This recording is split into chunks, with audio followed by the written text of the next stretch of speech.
What does he miss? Ears. Ears, that's right. Good job. And what does she miss? Не ятыш ми мандаряна. Козлер. Козлер, я козлер инглис тілінде насыл олачақ?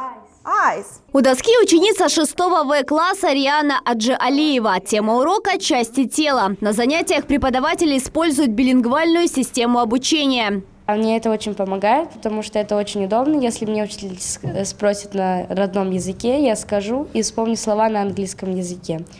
И учительница, да, часто так делает, чтобы мы знали и английский язык, и наш родной крымско-татарский язык.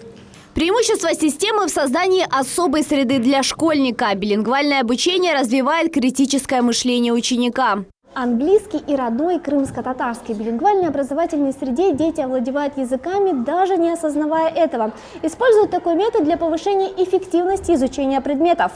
В Симферопольской школе имени Ишрефа Шемизаде такую практику применяют около 5 лет. Чтобы донести информацию до ученика, преподаватели объясняют новый материал, переходя с одного языка на другой. То есть для учителя это все индивидуально, для него все методы хороши. Но когда, конечно же, дети, особенно наши, которые изучают одновременно 3 языка, это русский, крымско-татарский, родной и английский язык, естественно, это такой процесс, который происходит априори сам собой, когда мы переходим на один язык или на второй язык для того, чтобы донести до них информацию. В Крыму 545 школ, из них 16 обучение проходит на крымско-татарском языке. Кроме того, в учреждениях образования организовано преподавание на армянском, болгарском, греческом и немецком. Сегодня первостепенная задача для профильного министерства – закупить необходимые учебники для качественного проведения занятий. На русском языке у нас для этого созданы все условия, и материально-техническая база на 100% обеспечена, то по изучению крымско-татарского языка это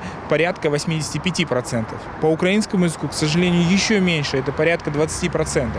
Но ежегодно библиотечный фонд пополняется необходимым количеством учебных изданий, методических пособий. Решать этот вопрос власти планируют в ближайшие годы. Севиля Меметова и Саид Валиляев, телеканал Миллет.